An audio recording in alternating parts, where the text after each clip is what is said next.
Hi, welcome back to Movie Review Mom. I'm the mom and I do the movie reviews. And today, the movie I'm reviewing is called The Courier. This movie is currently in theaters only, but I'm sure they're going to announce a video on demand option soon because we're still living in pandemic with a lot of theaters closed.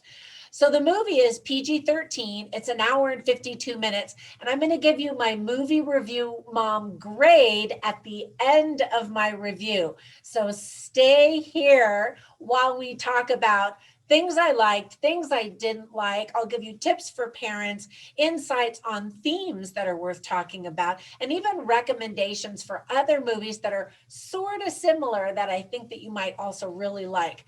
All right, let's dive in. In a nutshell, this is a fascinating film based on a shocking true story that occurred during the Cold War and the Cuban Missile Crisis in the 1960s. The drama that depicts events leading up to the very dangerous Cuban Missile Crisis was written by Tom O'Connor and directed by Dominic Cook. It's a spy thriller in every sense.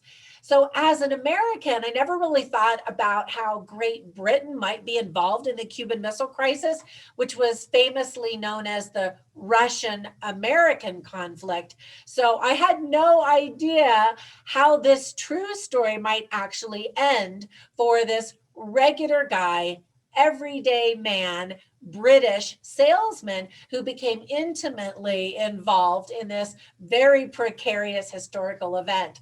So, if you're British, I'm wondering if the name Greyville Wynn is famous in your country. Comment down below. I would love to find out because honestly, I had never heard of this man. And so, again, I had no idea how the movie was going to end, which made it more fun, I think. So, there were a lot of things that I really liked about the movie. First of all, as expected, Benedict Cumberbatch is fantastic. And who doesn't love him, right? He undergoes an impressive physical transformation in the movie as well.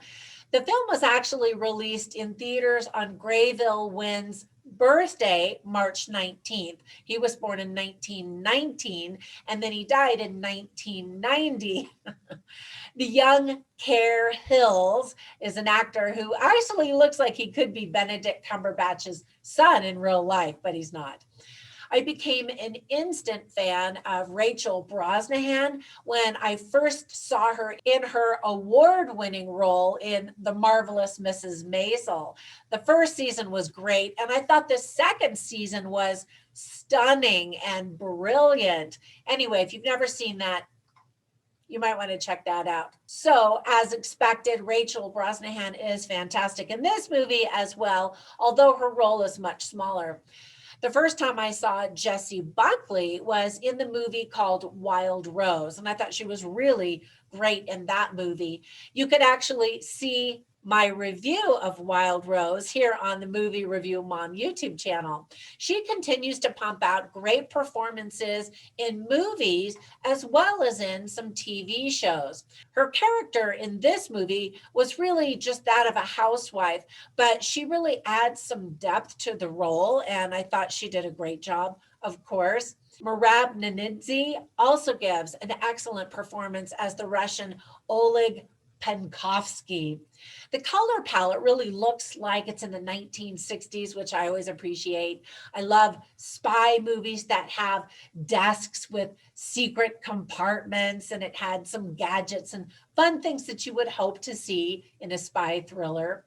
You actually get to see old video footage of the real Greyville Wynn at the very end of the movie, and I always love that. You also get to see the name Dmitry Arkadovich Popov in Tom Clancy's book Patriot Games, which is a Jack Ryan novel that was turned into one of my husband's all-time favorite movies called Patriot Games. So check that one out. for sure. And if you want to read the book or even listen to the audio book, I've got a link down below where you can get a free trial on Amazon and on Audible.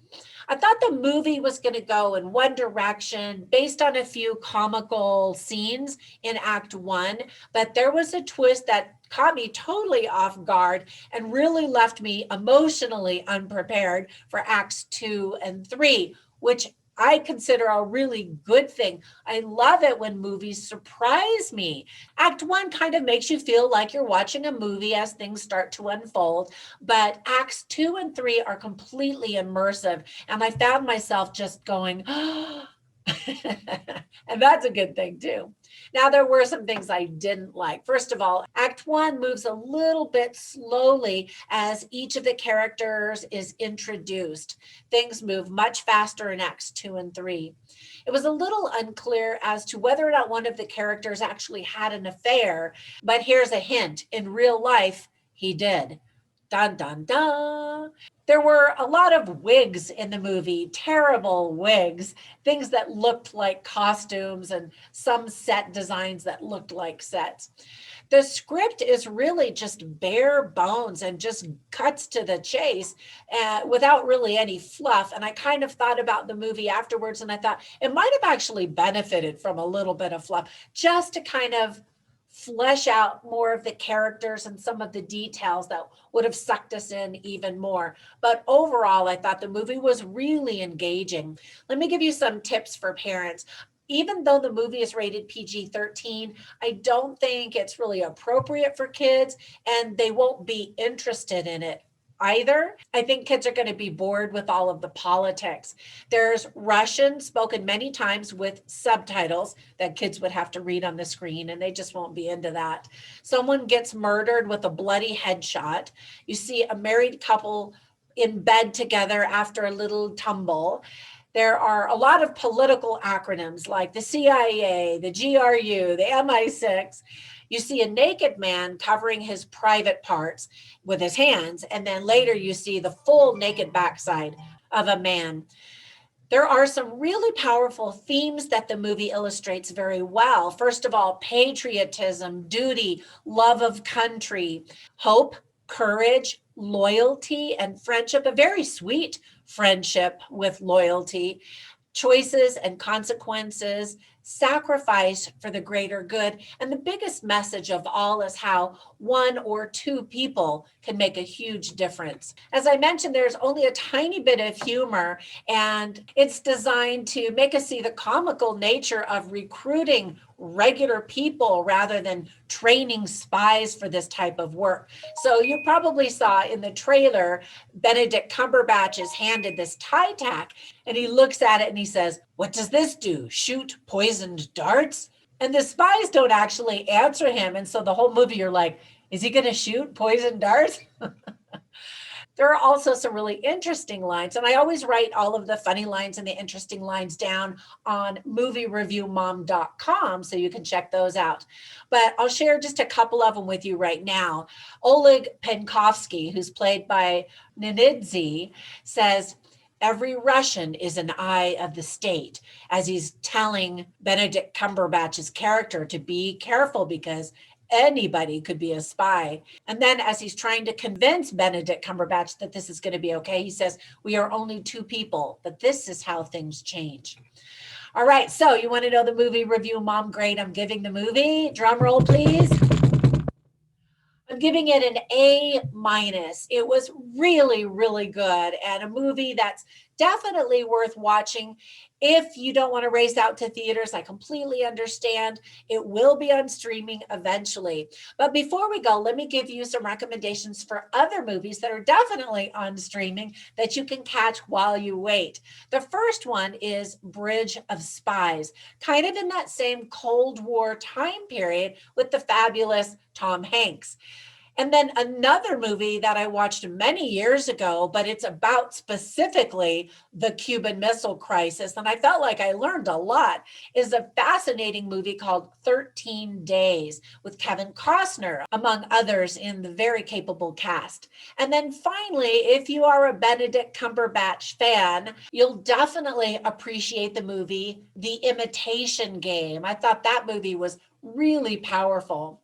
All right, that's it. Thank you so much for watching and spending a few minutes with me. Run over to Patreon if you'd like to offer financial support for the goals that I have here at Movie Review Mom, which is to give you the scoop on filmmaking quality and content so that you can make the best decision for you and your family as to whether or not you want to spend your time and hard-earned money watching a specific movie. You can also support me by just simply subscribing, commenting down below, liking the video. All that stuff really helps me to build my channel.